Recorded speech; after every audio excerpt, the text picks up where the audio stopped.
Hi friends, good afternoon and welcome back to my channel Arpita Shetty's Kannada vlogs. ಎಲ್ಲರೂ ಹೇಗಿದ್ದೀರಾ? ಎಲ್ಲರೂ ಚೆನ್ನಾಗಿದ್ದೀರಾ ಅಂತ ಅನ್ಕೋತೀನಿ. ನಾನು ಕೂಡ ಚೆನ್ನಾಗಿದ್ದೀನಿ. ಬನ್ನಿ ಇವತ್ತಿನ ವ್ಲಾಗ್ನ ಶುರು ಮಾಡೋಣ. ಇವತ್ತಿನ ದಿನ ಬಂದು ಸಂಕ್ರಾಂತಿ ಹಬ್ಬದ ದಿನ ವ್ಲಾಗ್ ಶೂಟ್ ಮಾಡೋಣ ಅಂತ ಹೇಳಿ ಅನಿಸ್ತು. ಹಾಗಾಗಿ ಬೇಗನೆ ವ್ಲಾಗ್ ಸ್ಟಾರ್ಟ್ ಮಾಡಿದೆ. ಅಂದರೆ ಎದ್ದಿದ ತಕ್ಷಣವೇ ವ್ಲಾಗ್ ಸ್ಟಾರ್ಟ್ ಮಾಡಿದೆ. ಕೆಲವೊಂದು ಸರಿ ಏನಾಗ್ಬಿಡುತ್ತೆ ಅಂದರೆ ಹಬ್ಬದ ದಿನಗಳಲ್ಲೆಲ್ಲ ತುಂಬ ಕೆಲಸ ಇರುತ್ತೆ, ವ್ಲಾಗ್ ಬೇಗ ಸ್ಟಾರ್ಟ್ ಮಾಡೋಕ್ಕಾಗಲ್ಲ, ಎಲ್ಲ ಮುಗಿದ ಮೇಲೆ ಸ್ಟಾರ್ಟ್ ಮಾಡ್ತೀನಿ. ಆ ಥರ ಮಾಡಲಿಲ್ಲ ಇವತ್ತು. ಬೇಗನೆ ಸ್ಟಾರ್ಟ್ ಮಾಡಿದೆ. ಟೈಮ್ ನೋಡಿದ್ರಲ್ಲ, ಇನ್ನೇನು 8 ಗಂಟೆ ಆಗ್ತಾ ಬರ್ತಿದೆ. ಸೊಪ್ಪೆಲ್ಲ ತಂದಿಟ್ಟಿದ್ವಿ, ನೆನ್ನೆನೇ ಹಾಕಿದ್ವಿ, ಅದು ಬಿದೋಗಿತ್ತು, ಮತ್ತೆ ಹಾಕಬೇಕು. ಇವಾಗ ಪಾಪು ಎದ್ದೇಳಕ್ಕೆ ಮುಂಚೆ ನಾನು ಎದ್ದಿದ್ದೀನಿ, ನಮ್ಮ ಮನೆಯವರು ಕೂಡ ಮಲಗಿದ್ದಾರೆ. ಹಂಗಾಗಿ ಧೈರ್ಯವಾಗಿ ಎಲ್ಲ ಕೆಲಸ ಮಾಡ್ಕೋತಾ ಇದ್ದೀನಿ. ಎದ್ರೂ ಅವರಪ್ಪ ಅವಳನ್ನ ನೋಡ್ಕೋತಿರ್ತಾರೆ. ಅದಕ್ಕೆ ಅವಳಿಗೆ ಫಸ್ಟು ನೀರೊಲೆ ಉರಿಯಾಕ್ಬಿಡೋಣ ಅಂದರೆ ಯೂಶ್ವಲಿ ಏನಂದರೆ ಸ್ವಲ್ಪ ಎಲ್ಲ ಕೆಲಸ ಎಲ್ಲ ಆದಮೇಲೆ ನಿಧಾನಕ್ಕೆ ಅವಳಿಗೆ ನೀರು ಕಾಯಿಸಿ ಸ್ನಾನ ಮಾಡಿಸ್ತೀನಿ. ಇವತ್ತು ಹಬ್ಬ ಆಗಿರೋದ್ರಿಂದ ಎಣ್ಣೆ ಸ್ನಾನ ಮಾಡಿಸ್ಬೇಕು ಅಂತ ಈ ಕೆಲಸ ಫಸ್ಟೇ ಮಾಡ್ತಾಯಿದ್ದೀನಿ. ನಿಧಾನಕ್ಕೆ ಕಾಯ್ತಾ ಇದ್ದರೆ ನನ್ನ ಕೆಲಸ ಮುಗಿಯೋಷ್ಟರೊಳಗೆ ಕಾದಿರುತ್ತೆ, ಅವಳು ಎದ್ದೇಳ್ತಾಳೆ.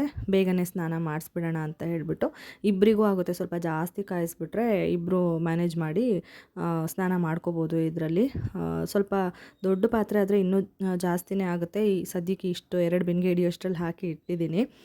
ಇವಾಗ ನೀರು ಕುಡಿಯೋಣ ಅಂತ ಹೇಳ್ಬಿಟ್ಟು ಬಂದೆ. ರಾತ್ರಿಯೇ ಫಿಲ್ ಮಾಡಿ ಇಟ್ಟಿದ್ದೆ, ಬಿಸಿನೀರು ಸ್ವಲ್ಪ ಬೆಚ್ಚಗಾಗಿರುತ್ತೆ. ಕೂತ್ಕೊಂಡು ಆರಾಮಾಗಿ ಕುಡಿತಾ ಇದ್ದೀನಿ. ಕೆಲವೊಂದು ಸರಿ ನೀರು ಕುಡಿಯೋಕ್ಕೂ ಟೈಮ್ ಇರೋದಿಲ್ಲ, ಬಟ್ ನೆನಪಿಸ್ಕೊತೀನಿ ಕೂತ್ಕೊಂಡು ಕುಡಿಬೇಕು ನೀರನ್ನ ಅಂತ ಹೇಳ್ಬಿಟ್ಟು ಇವತ್ತು ಒಂದು ಅರ್ಧ ನಿಮಿಷ ಆದರೂ ಕೂತ್ಕೊಂಡು ಕುಡಿಯೋಣ ಅಂತ ಕುಡಿದು ನೆಕ್ಸ್ಟ್ ಇವಾಗ ಕಸ ಎಲ್ಲ ಗುಡಿಸ್ಕೊಂಡು ಬಂದುಬಿಡ್ತಾ ಇದ್ದೀನಿ. ನೆನ್ನೆ ಎಲ್ಲ ನೀಟಾಗಿ ಗುಡಿಸಿ ಒರೆಸಿ ಎಲ್ಲ ಮಾಡ್ಕೊಂಡಿದ್ದೀನಿ, ಡೀಪಾಗಿ ಕ್ಲೀನ್ ಮಾಡ್ಕೊಂಡಿದ್ದೀನಿ ಮನೆನ. ಇವತ್ತು ಸಿಂಪಲ್ಲಾಗಿ ಮಾಡ್ಕೊಂಡ್ರೂ ನಡೆಯುತ್ತೆ. ಹಬ್ಬಗಳಿದ್ದಾಗ ಅಥವಾ ನಾನು ಎಲ್ಲಾದರೂ ಹೋಗಬೇಕು, ಏನಾದರೂ ಪ್ಲ್ಯಾನ್ ಇರುತ್ತಲ್ವ, ಆ ಥರ ಟೈಮಲ್ಲಿ ನಾನು ಯಾವಾಗಲೂ ಅಷ್ಟೇ ಹಿಂದಿನ ದಿನವೇ ಸ್ವಲ್ಪ ಎಲ್ಲ ಕ್ಲೀನ್ ಮಾಡ್ಕೊಂಡ್ಬಿಡ್ತೀನಿ ನೀಟಾಗಿ. ನೋಡ್ತಾ ಇದೆ ಎದ್ದಿದ್ದಾಳೇನೋ ಅಂತ. ಎದ್ಲು ಅವಳನ್ನ ಸ್ವಲ್ಪ ಆಟ ಆಡಿಸ್ಬೇಕು. ಎದ್ದ ತಕ್ಷಣವೇ ಕೆಳಗಡೆ ಕೂರಿಸೋದು ಆ ಥರ ಎಲ್ಲ ಮಾಡಿದ್ರೆ ಹತ್ಬಿಡ್ತಾಳೆ. ಅವಳಿಗೆ ಸ್ವಲ್ಪ ಟೈಮ್ ಕೊಡಬೇಕು ಇವಾಗ. ಅದಕ್ಕೇ ಎತ್ಕೊಂಡೆ ಸ್ವಲ್ಪ ಕೆಲಸಗಳನ್ನ ಮಾಡ್ಕೋತಾ ಇದ್ದೀನಿ. ನೆಲ ಒರೆಸ್ತಾ ಇದೆ, ಆ ಟೈಮಿಗೆ ಎದ್ಲು. ಅದಕ್ಕೆ ಎತ್ಕೊಂಡೇ ಒರೆಸ್ತಾ ಇದ್ದೀನಿ. ಹೇಗಿದ್ರು ನೆನೆಲ್ಲ ನೀಟಾಗಿ ಒರೆಸಿದ್ನಲ್ಲ, ಇವತ್ತು ಸುಮಾರಾಗಿ ಒರೆಸ್ಕೊಂಡು ನಡೆಯುತ್ತೆ ಅಂತ ಫ್ಯಾನ್ ಕೂಡ ಹಾಕ್ಬಿಟ್ಟಿದ್ದೀನಿ ಬೇಗ ಒಣಗಲಿ ಅಂತ. ಏಕೆಂದರೆ ಇವಳು ಕೆಳಗೆ ಬಿಡ್ತೀನಲ್ವ, ಸ್ವಲ್ಪ ಹೊತ್ತಾದಮೇಲೆ ಅಂಬೆಗಾಲು ಇರ್ತಾಳಲ್ಲ, ಜಾರುತ್ತೆ ನೀರಿದ್ರೆ ಅಂತ ಹೇಳ್ಬಿಟ್ಟು.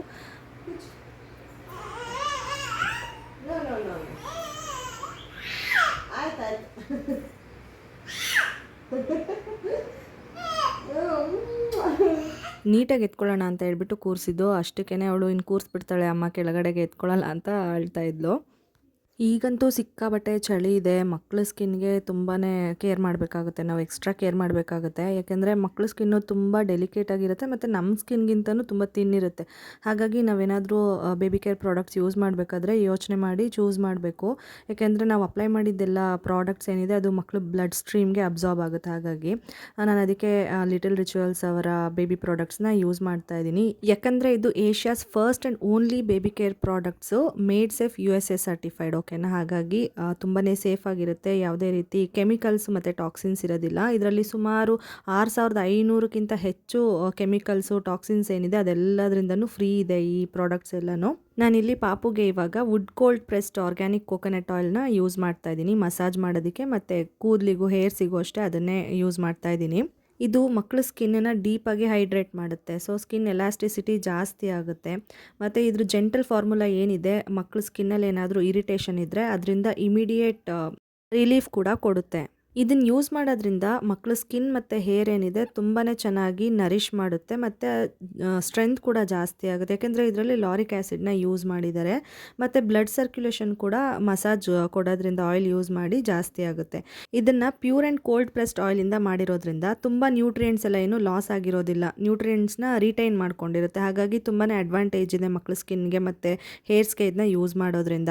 ಲಾಸ್ಟಲ್ಲಿ ಸ್ವಲ್ಪ ಎಕ್ಸಸೈಸ್ ಕೂಡ ಮಾಡಿಸಿ ಸ್ವಲ್ಪ ಹೊತ್ತು ಬಿಸಿಲಿಗೆ ಕಾಯಿಸ್ಬಿಟ್ಟು ಮಗುನ ಅದಾದಮೇಲೆ ಸ್ನಾನ ಮಾಡಿಸ್ಕೊಂಡು ಕರ್ಕೊಂಡು ಬಂದಿದ್ದೀನಿ. ಇವಾಗ ಪಾಪುಗೆ ನಾನು ಲಿಟಲ್ ರಿಚುವಲ್ಸ್ ರವರ ಬಯೋ ಬಾಡಿ ಬಟರ್ನ ಯೂಸ್ ಮಾಡ್ತಾ ಇದ್ದೀನಿ. ಇವಾಗ ವಿಂಟರ್ ಸೀಸನ್ ಆಗಿರೋದ್ರಿಂದ ಮಕ್ಕಳ ಸ್ಕಿನ್ನಿಗೆ ಎಕ್ಸ್ಟ್ರಾ ಮಾಯ್ಶ್ಚರೈಸೇಷನ್ ಬೇಕಾಗುತ್ತೆ. ಓಕೆನಾ? ಡ್ರೈ ಸ್ಕಿನ್ ಇರೋವಂಥ ಮಕ್ಕಳಿಗಂತೂ ಎಕ್ಸ್ಟ್ರಾ ಕೇರ್ ಬೇಕಾಗುತ್ತೆ. ಇದು ಇನ್ಸ್ಟಂಟ್ ಮಾಯ್ಶ್ಚರೈಸೇಷನ್ ಮಾಡುತ್ತೆ ಮತ್ತು ಇದು ಅಪ್ಲೈ ಮಾಡೋದ್ರಿಂದ 2 ದಿನಕ್ಕಿಂತ ಜಾಸ್ತಿ ಮಾಯ್ಶ್ಚರೈಸೇಷನ್ ಹಾಗೇ ಇರುತ್ತೆ. ಇದು ಹಾಗೆ ಸ್ಕಿನ್ ಬ್ಯಾರಿಯರ್ ಸ್ಟ್ರೆಂತ್ ಏನಿದೆ ಅದನ್ನು ಕೂಡ ಇನ್ಕ್ರೀಸ್ ಮಾಡುತ್ತೆ. ಸ್ಕಿನ್ ಹೈಡ್ರೇಷನ್ನ ಕೂಡ ಜಾಸ್ತಿ ಮಾಡೋದಕ್ಕೆ ಹೆಲ್ಪ್ ಮಾಡುತ್ತೆ. ಇನ್ನು ಮಕ್ಕಳ ಸ್ಕಿನ್ನಿಗೆ ಅಪ್ಲೈ ಮಾಡೋದ್ರಿಂದ ಇಮಿಡಿಯೇಟ್ ಸೂದಿಂಗ್ ಕೂಡ ಸಿಗುತ್ತೆ ಮಕ್ಕಳ ಸ್ಕಿನ್ನಿಗೆ. ಮತ್ತು ಸಿವಿಯರ್ ಸ್ಕಿನ್ ರೆಡ್ನಿಂಗ್ ಏನಾದರೂ ಆಗಿದ್ರೆ ಮಕ್ಕಳಿಗೆ ಅದನ್ನು ಕೂಡ ರೆಡ್ಯೂಸ್ ಮಾಡುತ್ತೆ. ಮತ್ತು ಡ್ರೈ ಸ್ಕಿನ್ ಇದ್ದರೆ ಮಕ್ಕಳ ಸ್ಕಿನ್ನು ಡ್ರೈ ಸ್ಕಿನ್ ಆಗಿದ್ರೆ ಅದನ್ನು ಕೂಡ ರೀಜನ್ರೇಟ್ ಮಾಡೋದಕ್ಕೆ ಇದು ಹೆಲ್ಪ್ ಮಾಡುತ್ತೆ. ಓಕೆನಾ?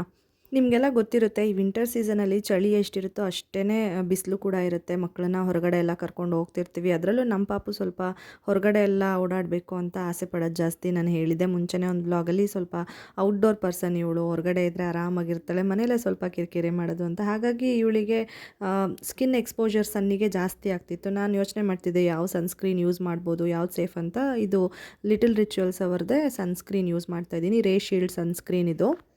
ಈ ಸನ್‌ಸ್ಕ್ರೀನ್ ಏನಿದೆ ಅದು ಮಕ್ಕಳ ಸ್ಕಿನ್ನನ್ನು UVA ಮತ್ತು UVB ರೇಸ್ ಇದೆಯಲ್ಲ ಅದರಿಂದ, ಜೊತೆಗೆ ಬ್ಲೂ ಲೈಟ್ಸ್ ಮತ್ತು ವೈಫೈ ರೇಡಿಯೇಷನ್ ಏನಿದೆ ಅದರಿಂದ ಪ್ರೊಟೆಕ್ಟ್ ಮಾಡುತ್ತೆ.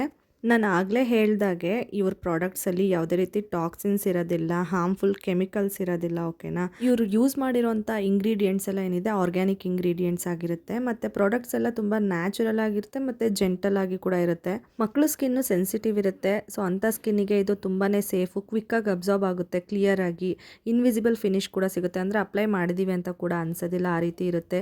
ಇದರಲ್ಲಿ ಯೂಸ್ ಮಾಡಿರೋಂಥ ಫಾರ್ಮುಲಾ ಏನಿದೆ ಅದು ಎಕೋ ಕಾನ್ಷಿಯಸ್ ಆಗಿದೆ. ಅಂದರೆ ಮೆರೈನ್ ಲೈಫ್ಗೆ ಯಾವುದೇ ರೀತಿ ಹಾರ್ಮ್ ಆಗೋದಿಲ್ಲ. ಹಾಗಾಗಿ ತುಂಬಾ ಸೇಫ್ ಆಗಿದೆ ಈ ಎಲ್ಲ ಪ್ರಾಡಕ್ಟ್ಸ್ಗಳು. ನಾನು ತುಂಬ ದಿನದಿಂದ ಮಗುಗೆ ಇದು ಯೂಸ್ ಮಾಡ್ತಾ ಇದ್ದೀನಿ. ನಿಮಗೂ ಇಷ್ಟ ಆಗಿದ್ದರೆ ನೀವು ಕೂಡ ಪರ್ಚೇಸ್ ಮಾಡ್ಬೋದು. ಅಮೆಝಾನ್ ಮತ್ತು ಫಸ್ಟ್ ಕ್ರೈಯಲ್ಲಿ ಕೂಡ ಇವರ ಪ್ರಾಡಕ್ಟ್ಸ್ಗಳು ಸಿಗುತ್ತೆ, ಲಿಟಲ್ ರಿಚುವಲ್ಸ್ ಅವ್ರದ್ದು.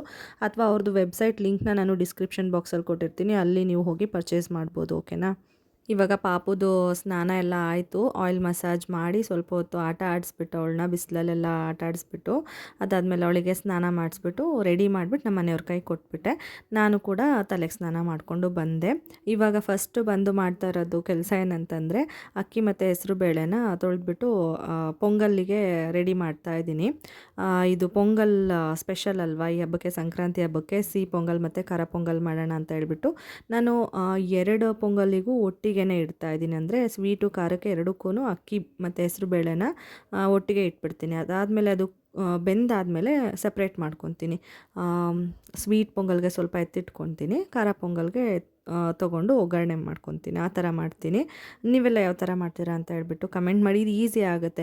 ಕೆಲವೊಬ್ಬರು ಹೆಸರುಬೇಳೆ ಇಷ್ಟಪಡೋದಿಲ್ಲ, ಅಂದರೆ ಶೀತ ಆಗುತ್ತೆ ಅಂತ ಹೇಳ್ಬಿಟ್ಟು ಕಡಿಮೆ ಯೂಸ್ ಮಾಡ್ತಾರೆ, ಅಥವಾ ಯೂಸ್ ಮಾಡೋದಿಲ್ಲ ಸ್ವೀಟ್ ಪೊಂಗಲ್ ಮಾಡಬೇಕಾದ್ರೆ. ಅಂದರೆ ಬೆಲ್ಲದನ್ನದ ಥರನೂ ಮಾಡ್ಕೊತಾರೆ.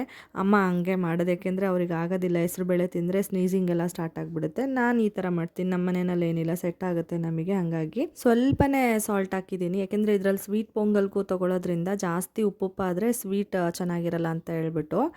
ಸ್ವೀಟ್ ಮಾಡುವಾಗಲೂ ಅಷ್ಟೇ ನಾವು ಒಂದು ಸ್ವಲ್ಪ ಪಿಂಚ್ ಆಫ್ ಸಾಲ್ಟ್ ಹಾಕಿದ್ರೆ ಅದ್ರ ಟೇಸ್ಟ್ ಇನ್ನೂ ಚೆನ್ನಾಗಿ ಎನ್ಹಾನ್ಸ್ ಆಗುತ್ತೆ ಅಂತ ಹೇಳ್ತಾರೆ. ನಾನು ಅದನ್ನು ಮಾಡ್ತೀನಿ. ನೀವು ಆ ಥರ ಮಾಡ್ತೀರಾ ಅಂತ ಹೇಳಿ ಕಮೆಂಟ್ ಮಾಡಿ.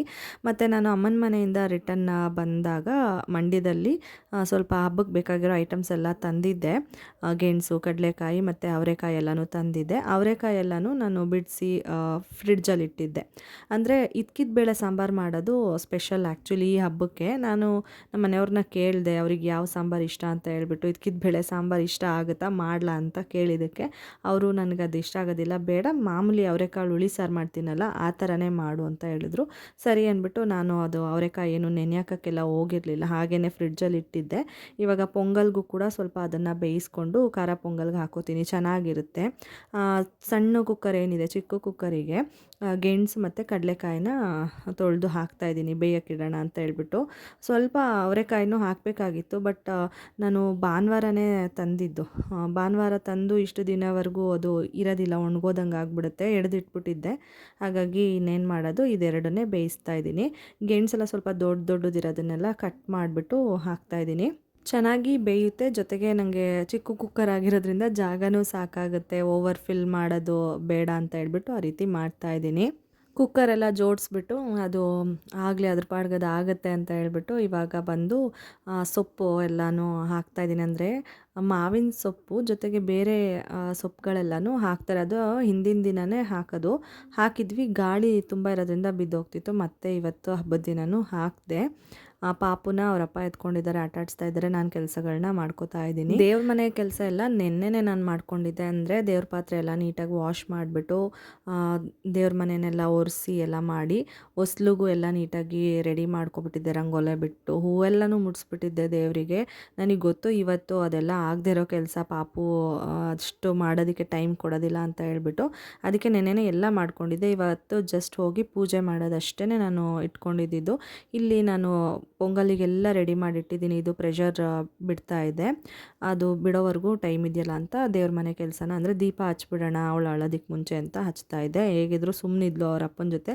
ಅವಳು ಅವ್ರ ಅಪ್ಪನ ಜೊತೆ ಇದ್ದರೆ ಸುಮ್ಮನೆ ಇರ್ತಾಳೆ, ಹೊಟ್ಟೆ ಹಸಿವಾದರೆ ಮತ್ತು ನಿದ್ದೆ ಬಂದರೆ ಮಾತ್ರ ಅಳೋದು, ಇಲ್ಲಾಂದರೆ ನಾನು ಬೇಡವೇ ಬೇಡ ಅವ್ರ ಜೊತೆನೇ ಆಟ ಆಡ್ಕೊಂಡಿರ್ತಾಳೆ. ಪೂಜೆನೂ ಆಯಿತು, ಜೊತೆಗೆ ತಿಂಡಿನೂ ಆಗಿತ್ತು. ಅದಾದಮೇಲೆ ಅವಳು ಮಲ್ಕೊಂಬಿಟ್ಲು. ತಿಂಡಿ ತಿಂದಾದಮೇಲೆ ಸ್ವಲ್ಪ ಲೇಟ್ ಆಯಿತು, ಆದ್ರೂ ಅವಳಿಗೆ ನಾನು ಒಂದು ಖರ್ಜೂರ ತಿನ್ನಿಸಿದ್ದೆ, ಫೀಡ್ ಕೂಡ ಮಾಡಿಸಿದ್ದೆ ಅಲ್ವಾ, ಓಕೆ ಅಂತ ಅಂದ್ಬಿಟ್ಟು ಆಮೇಲೆ ತಿಂಡಿ ಲೇಟಾಗೆ ತಿನ್ನಿಸ್ದೆ. ಮಲ್ಕೊಂಡ್ಳು. ನಾನು ಮತ್ತು ನಮ್ಮ ಮನೆಯವರು ಪಾಪುಗೆ ಡ್ರೆಸ್ ಯಾವ್ದು ಹಾಕೋಣ ಅಂತ ಹೇಳ್ಬಿಟ್ಟು ಸೆಲೆಕ್ಟ್ ಮಾಡ್ತಾಯಿದ್ವಿ. ಸಂಕ್ರಾಂತಿ ಹಬ್ಬಕ್ಕೆ ಅಂತ ಹೇಳ್ಬಿಟ್ಟು ನಾನೇನು ಸ್ಪೆಷಲಾಗಿ ಅವಳಿಗೆ ಡ್ರೆಸ್ ಅಥವಾ ಇದು ಲಂಗ ದಾವಣಿ, ಲಂಗ ಬ್ಲೌಸ್ ಆ ಥರ ಎಲ್ಲ ಏನೂ ತೊಗೊಳಕ್ಕೂ ಹೋಗಿಲ್ಲ, ಸ್ಟಿಚ್ ಮಾಡ್ಸೋಕ್ಕೂ ಹೋಗಿಲ್ಲ. ಏಕೆಂದರೆ ಆಲ್ರೆಡಿ ಸ್ಟಿಚ್ ಮಾಡಿಸಿದ್ದೀನಿ ಮತ್ತು ತೊಗೊಂಡಿದ್ದೀನಿ ಕೂಡ. ಆಫ್ಲೈನಲ್ಲಿ ತೊಗೊಂಡಿದ್ದೀನಿ, ಆನ್ಲೈನಲ್ಲಿ ಕೂಡ ತೊಗೊಂಡಿದ್ದೀನಿ. ಅದನ್ನೇ ಹಾಕೋಣ, ಅದೆಲ್ಲ ಚಿಕ್ಕದಾಗ್ಬಿಡುತ್ತೆ ಇನ್ನು ಅಂತ ಅಂದ್ಕೊಂಡು ನಾನು ಪರ್ಚೇಸ್ ಮಾಡೋಕ್ಕೆ ಹೋಗಿಲ್ಲ. ನಾನು ಕೂಡ ತೊಗೊಂಡಿಲ್ಲ. ಇನ್ನೂ ಒಂದು ಮೇನ್ ರೀಸನ್ ಏನಂದರೆ, ಇನ್ನೇನು ಅವಳದು ಬರ್ಡೇ ಕೂಡ ಬರುತ್ತೆ, ಅದಕ್ಕೂ ಎಲ್ಲ ಪರ್ಚೇಸ್ ಮಾಡಬೇಕಲ್ವ, ಅದಕ್ಕೆ ಅವಾಗ ಮಾಡೋಣ ಒಟ್ಟಿಗೆ ಅಂತ ಹೇಳ್ಬಿಟ್ಟು ಮಾಡಿರಲಿಲ್ಲ. ನಾಮಕರಣದಲ್ಲಿ ಒಂದೇ ದಿನ ಹಾಕಿದ್ದು ಇದು ಅವಳಿಗೆ ಲಂಗ ಬ್ಲೌಸು, ಇದನ್ನೇ ಹಾಕೋಣ ಅಂತ ಅಂದ್ಬಿಟ್ಟು ಎತ್ತಿಟ್ಕೊಂಡೆ. ಇನ್ನೊಂದು ಬ್ಲೂ ಪಿಂಕ್ ಇತ್ತಲ್ಲ, ಅದನ್ನು ಹಾಕೋಣ ಅಂದರೆ ಅದು ಸ್ಟಿಚ್ ಬಿಚ್ಚಬೇಕಾಗಿತ್ತು. ಲಾಸ್ಟ್ ಒಂದೇ ಇದ್ದಿದ್ದು, ಅದನ್ನು ರಿಮೂವ್ ಮಾಡಿದ್ರೆ ಸ್ಟಿಚ್ಚೇ ಇಲ್ಲ. ಅದಕ್ಕೆ ಅದು ಬೇಡ, ಅದು ನೋಡೋಣ ಆಮೇಲೆ ಅಂದ್ಬಿಟ್ಟು ಇದನ್ನೇ ಹಾಕ್ತಾಯಿದ್ದೀನಿ. ನೋಡಿ, ಅವರೆಕಾಯಿ ಅವತ್ತು ಬಿಡಿಸಿಟ್ಕೊಂಡಿದ್ದೆ ಮತ್ತು ಮಸಾಲೆ ರುಬ್ಬಕ್ಕೆ ಸಾಂಬಾರಿಗೆಲ್ಲ ರೆಡಿ ಮಾಡಿ ಇಟ್ಕೊಂಡಿದ್ದೀನಿ. ಮಲಗಿದಾಳಲ್ಲ, ಸೌಂಡ್ ಆಗುತ್ತೆ ಅಂದ್ಬಿಟ್ಟು ನಾನು ಇನ್ನೂ ಗ್ರೈಂಡ್ ಮಾಡೋಕ್ಕೆ ಹೋಗಿಲ್ಲ. ಅದಾದಮೇಲೆ ನೋಡಿ ಎದ್ದು ಆಟ ಆಡ್ತಾ ಇದ್ದಾಳೆ ಇವಾಗ.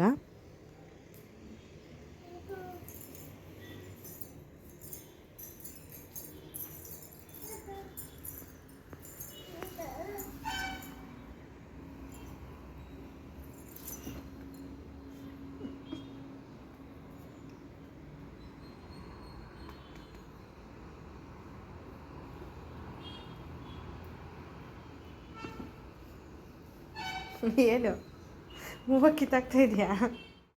ಇವಾಗ ಅವಳನ್ನ ಆಟಾಡ್ಸ್ಕೊಂಡೇ ನಾನು ಕಿಚನಲ್ಲಿ ಕೆಲಸಗಳೆಲ್ಲ ಮಾಡ್ಕೋತಾ ಇದ್ದೀನಿ. ಅಂದರೆ ಗ್ರೈಂಡ್ ಮಾಡ್ಕೋಬೇಕಿತ್ತಲ್ಲ ಫಸ್ಟ್, ಅದನ್ನು ಮಾಡ್ಕೊಂಬಿಡ್ತಾ ಇದ್ದೀನಿ. ಮಲಗಿದಾಗಲೂ ಮಾಡ್ಕೋಬೋದು. ಒಂದೊಂದು ಸರಿ ಏನು ಗೊತ್ತಾ, ಎದ್ಬಿಡ್ತಾಳೆ, ಒಂದೊಂದು ಸರಿ ಎಚ್ಚರ ಮಾಡ್ಕೊತಾಳೆ. ಅಂದರೆ ಕಣ್ಣು ಬಿಟ್ಬಿಟ್ಟು ನೋಡ್ಬಿಟ್ಟು ತಿರ್ಗಾ ಮಲ್ಕೊತಾಳೆ. ಸುಮ್ಮನೆ ಏನಕ್ಕೆ ಇವತ್ತು ಹಬ್ಬದ ದಿನ ಕೆಲಸಗಳೆಲ್ಲ ಜಾಸ್ತಿ ಇರುತ್ತೆ, ರಿಸ್ಕ್ ತೊಗೊಳೋದು ಬೇಡ ಅಂದ್ಬಿಟ್ಟು ನಾನು ಪೆಂಡಿಂಗ್ ಇಟ್ಟಿದ್ದೆ. ಏನಾದರೂ ಎಮರ್ಜೆನ್ಸಿ ಮಾಡಲೇಬೇಕು ಅಂತಂದರೆ ಮಾಡಿಬಿಡ್ತೀನಿ.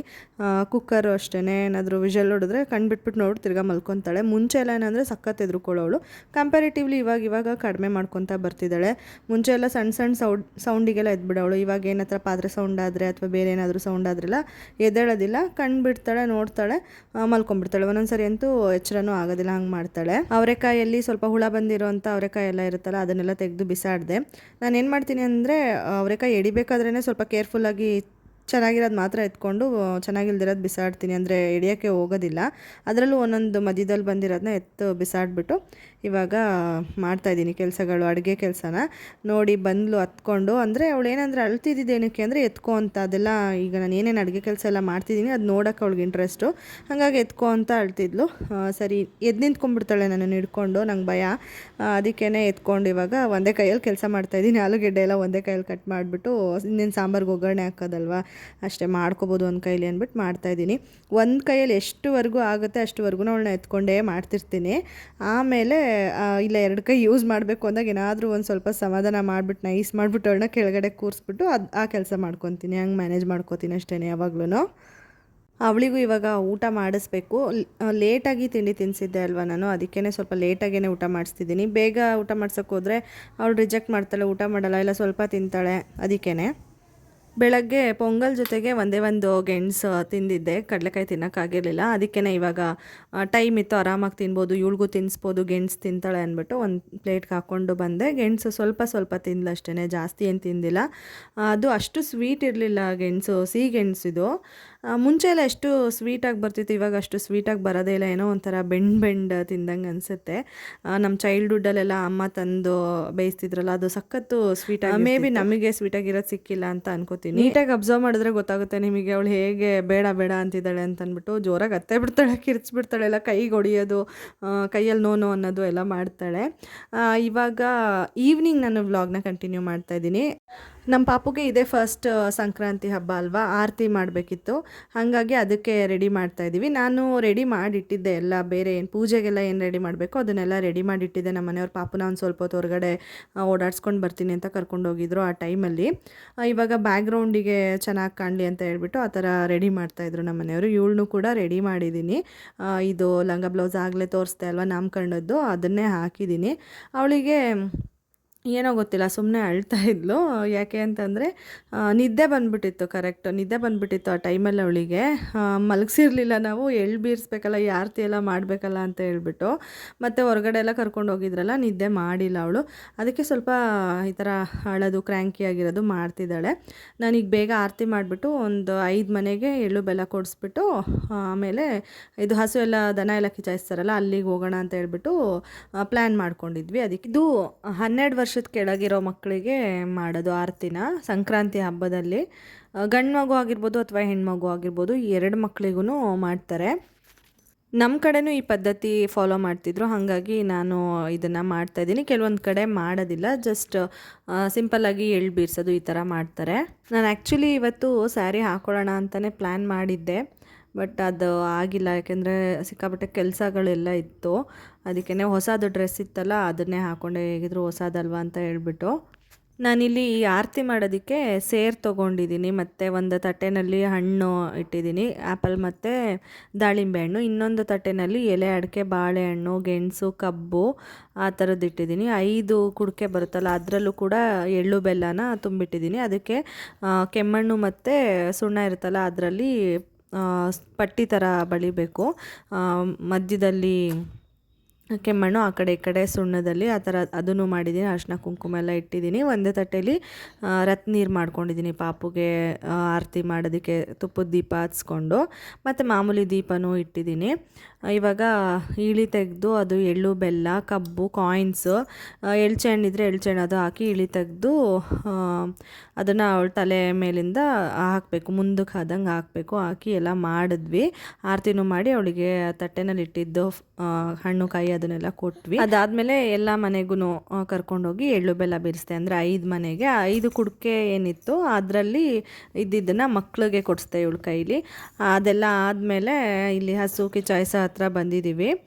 ನಮ್ಮೂರಲ್ಲಿ ಈ ರೀತಿ ವರ್ಷನೂ ಮಾಡ್ತಾರೆ. ನಾನು ವರ್ಷನೂ ಶೇರ್ ಮಾಡಿದ್ದೀನಿ, ಆಲ್ಮೋಸ್ಟ್ 2 ವರ್ಷನೂ ಶೇರ್ ಮಾಡಿದ್ದೀನಿ. ಇದು 3ನೇ ವರ್ಷದ್ದು ಯೂಟ್ಯೂಬ್ ಸ್ಟಾರ್ಟ್ ಮಾಡಿದ್ಮೇಲೆ. ನಿಮ್ಮೂರಲ್ಲೆಲ್ಲ ಹೇಗೆ ಆಚರಿಸಿದ್ರಿ, ನಿಮ್ಮ ಮನೆಯಲ್ಲಿ ಹೇಗೆ ಆಚರಿಸಿದ್ರಿ ಅಂತ ಹೇಳ್ಬಿಟ್ಟು ನನಗೆ ಕಮೆಂಟ್ ಮಾಡಿ ತಿಳಿಸಿ, ಓಕೆನಾ. ಫೈನಲಿ ವ್ಲಾಗ್ನ ಇಲ್ಲಿಗೆ ಎಂಡ್ ಮಾಡ್ತಾಯಿದ್ದೀನಿ. ನಿಮಗೆಲ್ಲ ವ್ಲಾಗ್ ಇಷ್ಟ ಆಗಿದೆ ಅಂತ ಅನ್ಕೋತೀನಿ. ಇಷ್ಟ ಆಗಿದರೆ ದಯವಿಟ್ಟು ಲೈಕ್ ಮಾಡೋದನ್ನು ಮರಿಬೇಡಿ, ಲೈಕ್ ಮಾಡಿ, ಹಾಗೆ ಕಮೆಂಟ್ ಮಾಡಿ. ಮತ್ತು ಇನ್ನೂ ಯಾರು ನನ್ನ ಚಾನಲ್ನ ಸಬ್ಸ್ಕ್ರೈಬ್ ಮಾಡ್ಕೊಂಡಿಲ್ಲ, ಪ್ಲೀಸ್ ಸಬ್ಸ್ಕ್ರೈಬ್ ಮಾಡ್ಕೊಂಡು ಸಪೋರ್ಟ್ ಮಾಡಿ. ಇಲ್ಲಿವರೆಗೂ ಯಾರು ವಿಡಿಯೋನ ನೋಡಿ ಸಪೋರ್ಟ್ ಮಾಡಿದ್ದೀರಾ ಅವರೆಲ್ಲರಿಗೂ ತುಂಬಾ ಥ್ಯಾಂಕ್ಸ್ ಹೇಳೋದಕ್ಕೆ ಇಷ್ಟಪಡ್ತೀನಿ. ಮತ್ತು ಯಾರೆಲ್ಲ ಸಬ್ಸ್ಕ್ರೈಬ್ ಮಾಡ್ಕೊಂಡಿದ್ದೀರಾ ಅವರಿಗೂ ಥ್ಯಾಂಕ್ಸ್. ಈಗ ಸಬ್ಸ್ಕ್ರೈಬ್ ಮಾಡ್ಕೊಳ್ಳೋರಿಗೂ ತುಂಬ ಥ್ಯಾಂಕ್ಸ್ ಹೇಳೋದಕ್ಕೆ ಇಷ್ಟಪಡ್ತೀನಿ. ಮತ್ತು ನಾನು ನೆಕ್ಸ್ಟ್ ಸಿಗ್ತೀನಿ ವ್ಲಾಗಲ್ಲಿ. ಅಲ್ಲಿವರೆಗೂ please be safe, be healthy, and thank you so much for watching my video. Bye.